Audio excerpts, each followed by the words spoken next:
Crimea was meant to be Vladimir Putin's showcase of strength, but that image is now falling apart.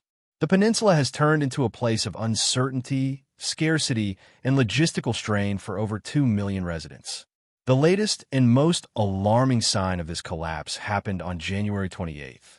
On that day, attacks rocked Crimea, and the Kirch Bridge, which connects the peninsula to mainland Russia, was completely shut. This is not just a minor bridge closure or a short-term traffic hiccup. The Kirch Bridge is the artery of the region. Blocking it threatens to disrupt everything, from healthcare and transport to the delivery of essential goods. The origins of this crisis stretch back further than January 28th, rooted in decisions made by Moscow driven by fear. On December 26, 2025, Russia responded to threats of Ukrainian sabotage with a state of panic. Authorities set up 212 extra checkpoints on roads leading to the Kirch Bridge, aiming to inspect roughly 17,520 vehicles daily. These measures brought bridge traffic to a standstill, causing truck lines to stretch for hours. When combined with the full 7-hour closure on January 28th, the result was near-total logistical strangulation. Massive bus queues at Hemov Square offered a stark picture, not just of people waiting to get to work, but of a population trapped with nowhere to go. Yet this was only the beginning. The bridge shutdown affected more than just everyday life. It created a serious slowdown in the region's supply chains. Markets in Crimea are now extremely fragile. Any disruption in shipments could spark concerns about food security, leading people to hoard supplies.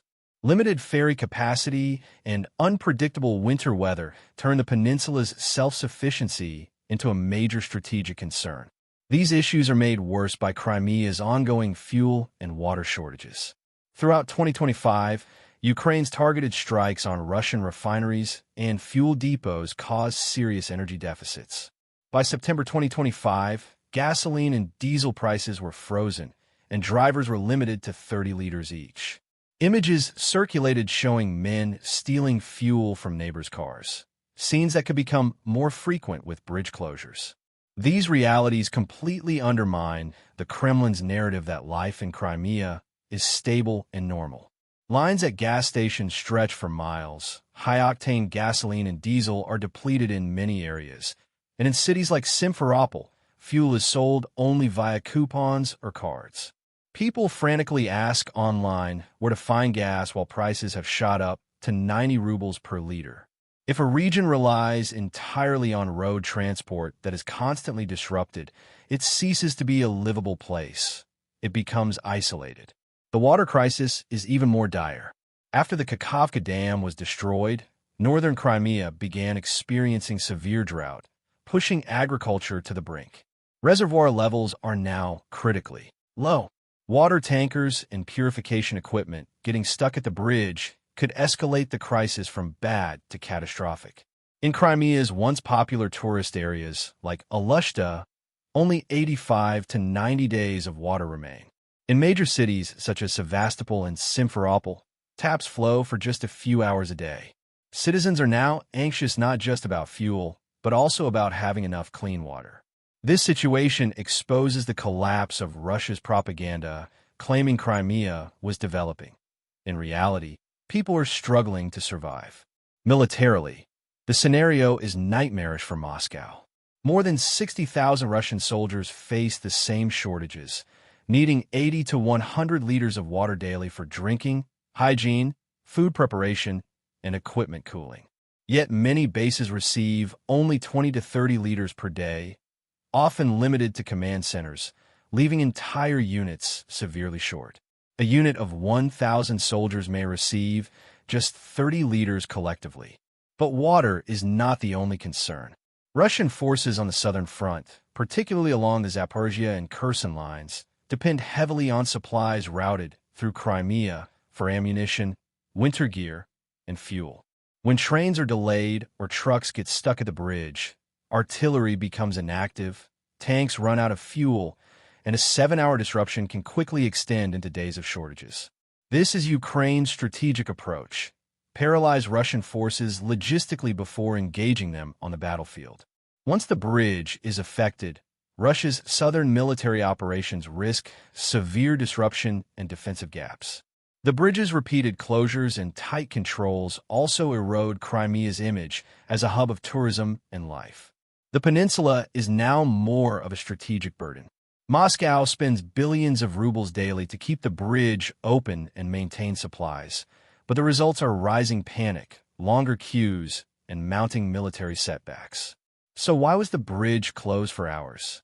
A review of events and technical details suggests it was a coordinated, multi-layered operation by the Ukrainian Defense Forces. Russia's defense ministry tried to downplay the incident, claiming they shot down more than 10 UAVs, but satellite images and field reports indicate far more serious damage. The events began early on Wednesday, January 28th, when Russian authorities immediately blocked the Crimean bridge as intelligence warned of an impending airstrike. Russian air defenses were unable to stop the threat. According to the Crimean Wind Monitoring Group, explosions erupted simultaneously at multiple locations on the peninsula.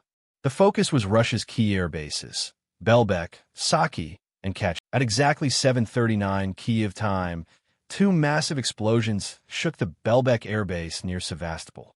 Belbek is critical for defending Crimea's airspace and houses Su-27 and Su-30 fighter jets. The blasts show Ukraine's aim was not just the bridge, but also the protective air cover. Saki Air Base in Nova Fedorivka, previously targeted by Ukrainian attacks with heavy Russian losses, also came under fire. Explosions continued near Violent Cape, another strategic point housing Russian electronic warfare systems and long-range radar. Ukraine has targeted radar stations in the region. Attacking these sites is part of Ukraine's strategy to blind Russian surveillance, giving its drones and missiles greater freedom to operate over Crimea. In addition, reports emerged of a significant strike on Katsha airfield around midnight. This base houses helicopters and maritime patrol aircraft for Russia's Black Sea Fleet. The simultaneous nature of these attacks shows Ukraine is employing a saturation strategy, aiming to overwhelm Russian air defenses by presenting multiple targets at once so that the main missiles can penetrate. Russian officials declaring drone threats across the peninsula and issuing air raid alerts underscores the intensity of the operation. What stands out is that the assault likely involved more than just UAVs. It probably included upgraded missiles or decoys. The 7-hour closure of the heavily fortified Kirch Bridge suggests the threat was far more serious than a simple drone attack. Russian commanders clearly panicked, unsure which missiles were real and which were decoys. Technical analysis indicates these attacks combine Ukraine's growing domestic UAV capabilities with long-range missiles supplied from abroad. Measures Russia has taken to protect the bridge are ineffective against modern guidance systems.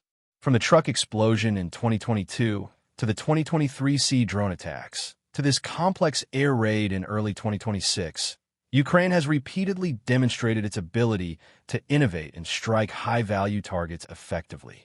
This event goes beyond mere tactical achievement. It highlights the failure of Putin's strategic plans for Crimea. The Kerch Bridge is more than concrete and steel. It symbolizes Crimea's connection to Russia. Every closure, alert, or explosion undermines Putin's image as a strong leader. The 7 hours of inaction on January 28th exposed the Kremlin's inability to uphold its promise of stability and security to the people of Crimea. Putin's doctrine that Crimea is a fortress protected at all costs is now being proven hollow. Russia's extreme precautions to safeguard the bridge actually undermine its purpose. A superpower that interferes with its own supply lines out of fear is strategically cornered.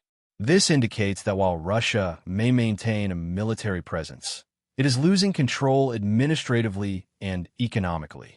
Military strength alone cannot govern a region. Basic services must be maintained. Local authorities are distancing themselves from Moscow as they witness the Russian state's inability to protect its own territory and crucial infrastructure.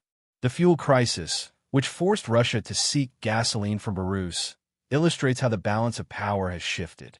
Allies now question whether a country unable to secure its own bridge and peninsula can be trusted to protect them. This erosion of confidence isolates the Kremlin internationally. NATO and Western partners are observing closely. Russia's logistical weaknesses are prompting a reassessment of NATO's defense plans along its eastern borders. If Russia cannot sustain its own stronghold, how could it manage a large-scale war? This question strikes a major blow to its military deterrence. Projections suggesting Russia could suffer 2 million casualties by 2026 are linked directly to these logistical vulnerabilities. Ukraine's strategy is effectively forcing Russia into a dilemma over Crimea. Either continue pouring resources into defending a dangerous trap or find ways to gradually retreat.